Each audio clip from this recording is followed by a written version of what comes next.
At this stage of life, between 70 and 80 years old, we've all learned something valuable about what's worth giving and what we should keep for ourselves.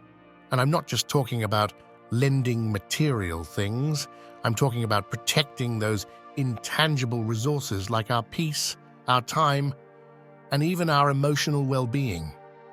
Because, let's be honest, at this point, we're not here to give away what has taken us decades to build. In this video, we're going to discuss 7 things you should never lend to others, not just because they're valuable, but because doing so would strip you of what's most essential to live this stage with serenity and wisdom. I'll show you how Stoic philosophy can help you protect yourself without guilt, and how learning to say no is in fact an act of self-love. Get ready, because we're going to talk about what truly matters. My name is Gabriel, and if it's your first time here, I invite you to subscribe and turn on notifications so you don't miss any upcoming videos. Stay until the end, because the final lessons might completely change how you live your day-to-day life. Let's begin. 1. Never lend your inner peace.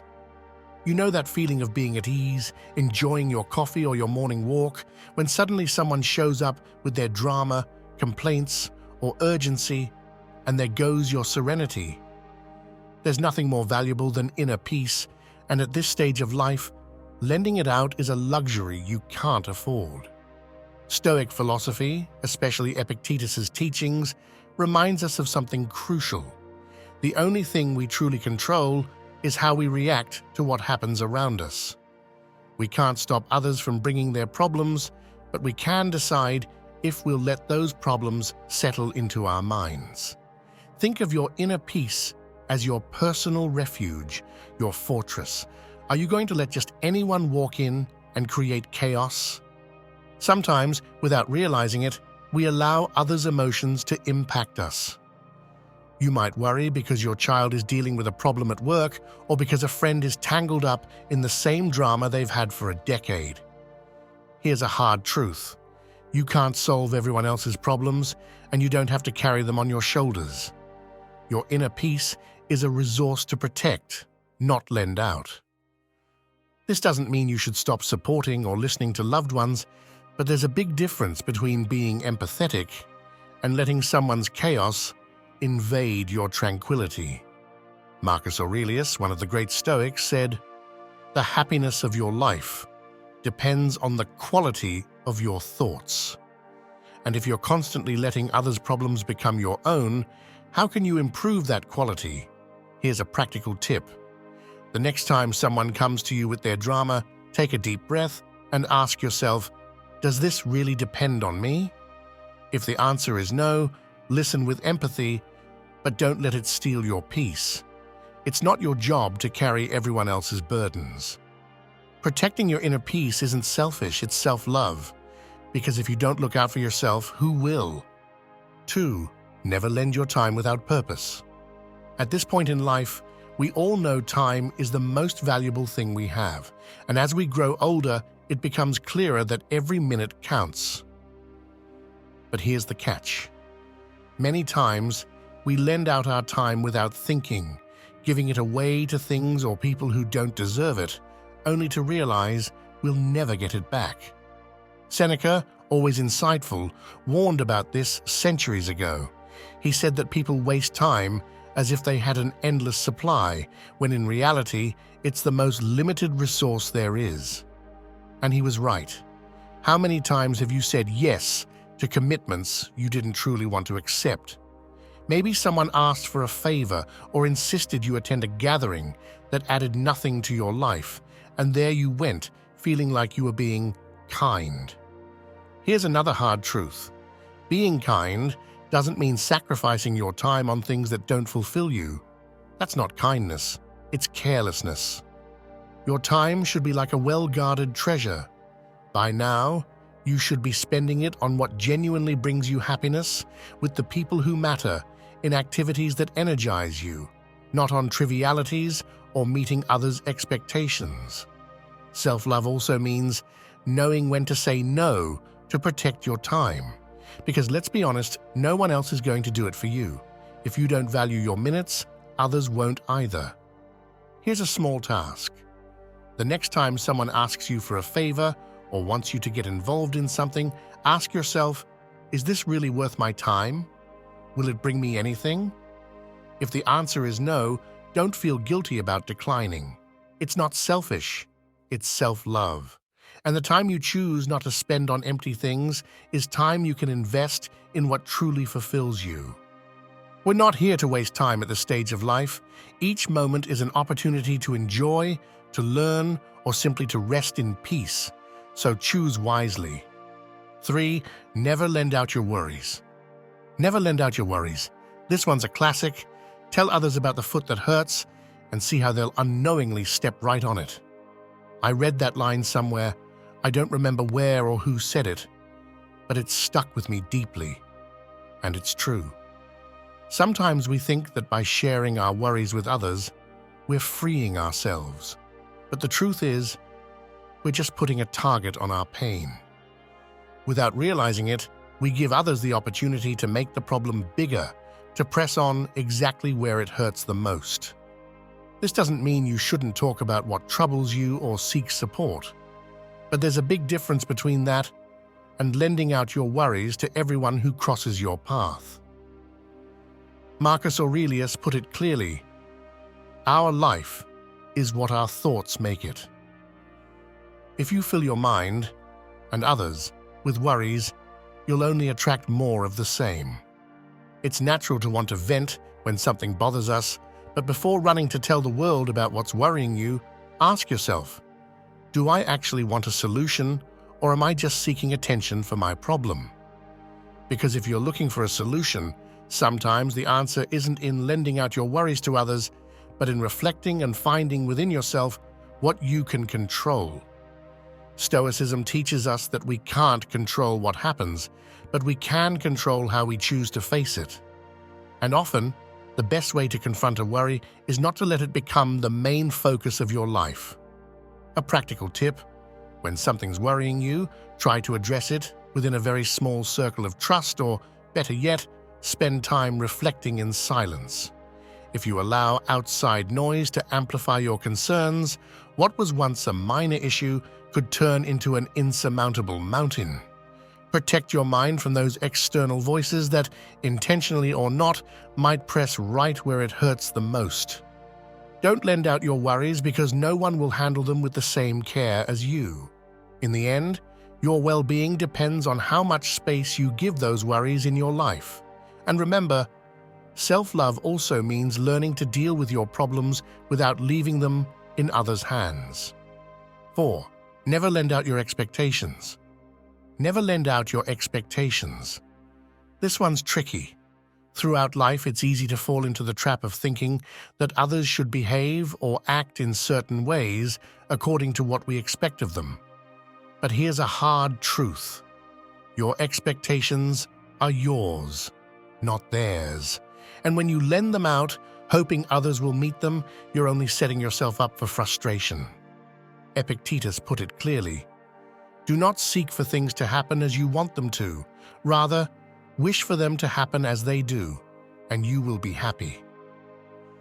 That's the key.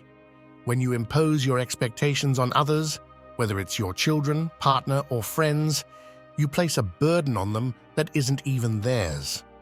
We expect them to behave according to our logic, our worldview, and forget that they have their own paths, their own rhythms. Lending out your expectations only creates unnecessary tension, avoidable disappointments, and, in the end, strained relationships. Think about how many times you felt frustrated because someone didn't do what you thought they should. Maybe it happens with your children, expecting them to make decisions that seem obvious to you, or with friends who don't react as you'd hoped. But the truth is, they're not here to meet your expectations, just as you're not here to meet theirs. Self-love also means letting go of control. It's about stopping the expectation that everything will turn out as you planned and starting to accept that everyone has their own way of acting. When you do this, you not only relieve the pressure on others, but also free yourself from constant frustration. Because let's be honest, how many times has life turned out exactly the way you wanted? Not often, right? And yet, here you are, learning to go with the flow. So instead of lending out your expectations, practice acceptance. This doesn't mean settling, it means learning to live with what life and others offer without constantly battling reality.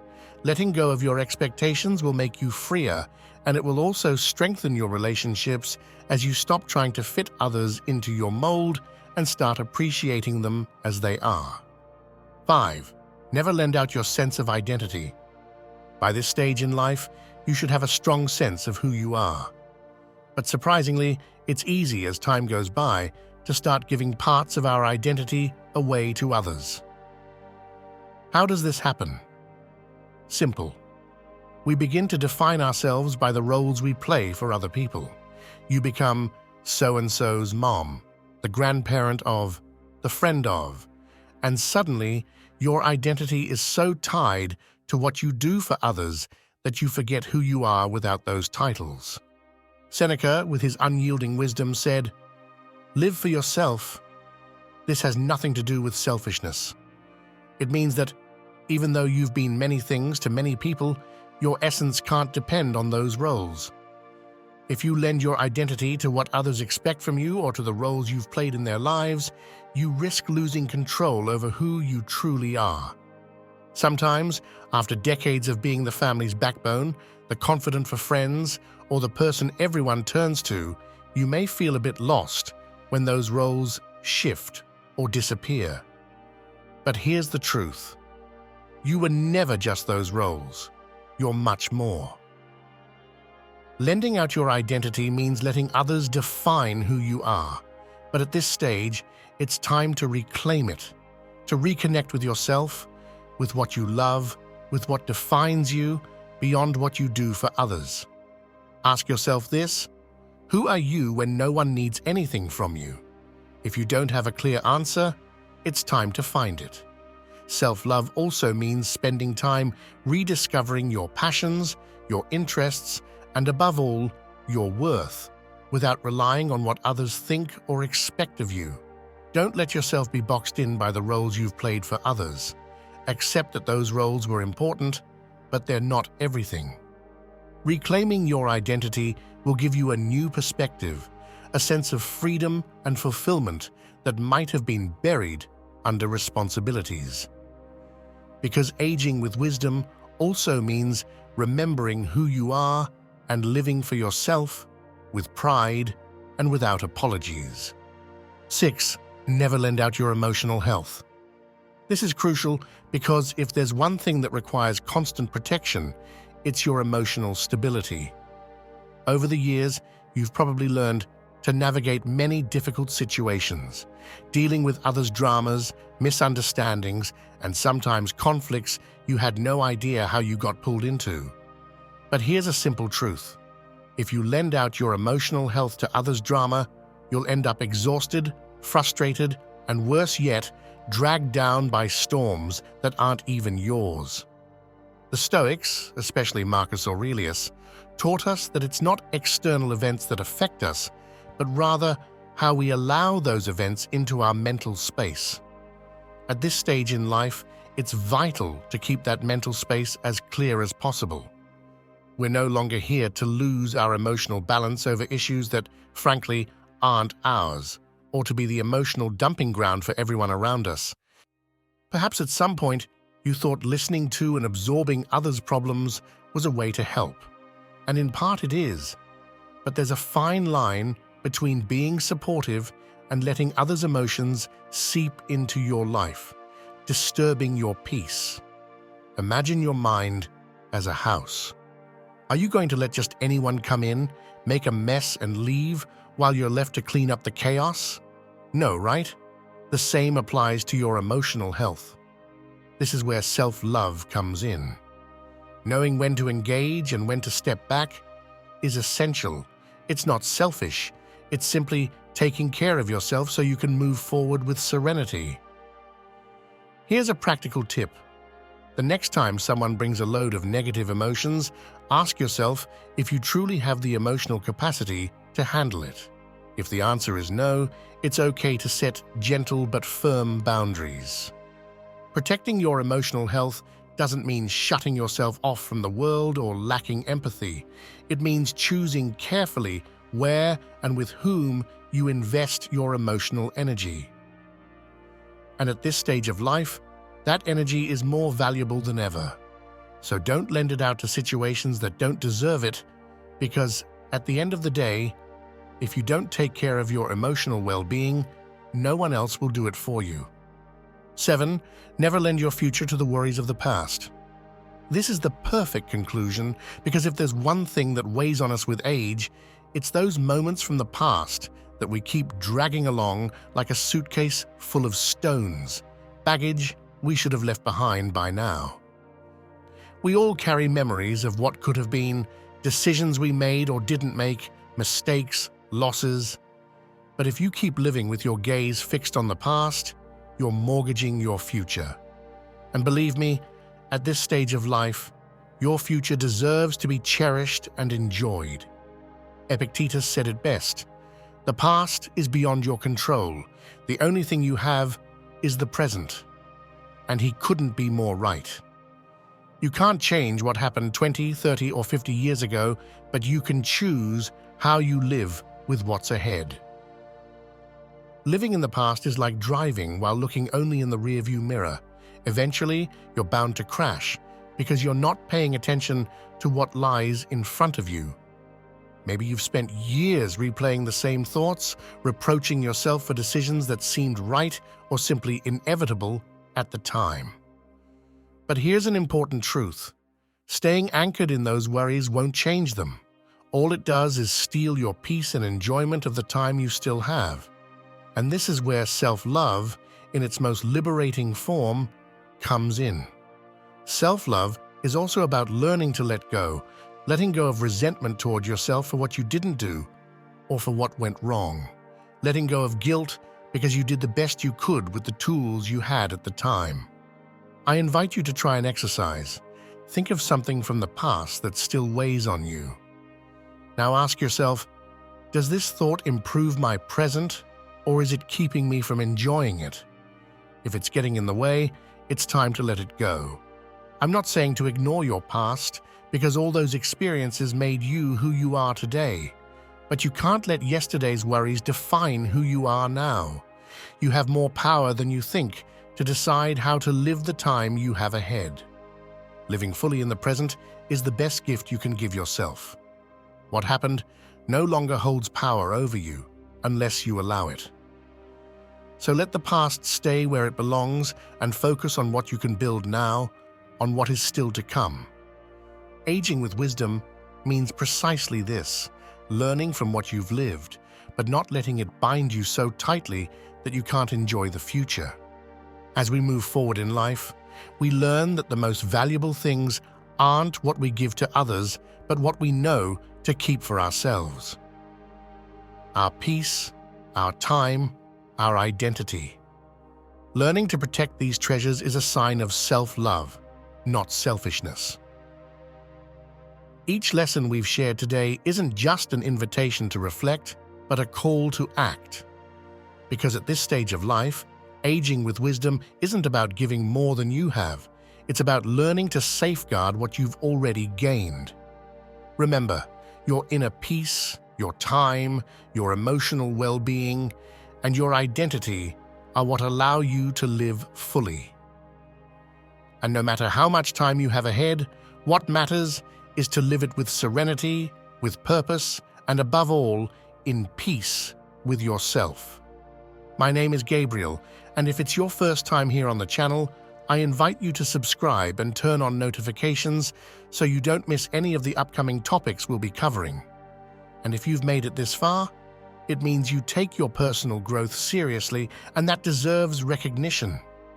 So, to know who's committed and made it to the end, comment with the phrase, "I'm a Stoic," and tell me where you're listening from. I'd love to know where in the world you're connected from and who's with me on this journey of self-discovery. And before you go, don't forget to share this video with someone who might need these words today. Sometimes, a small piece of advice can make a big difference in someone's life. See you in the next video.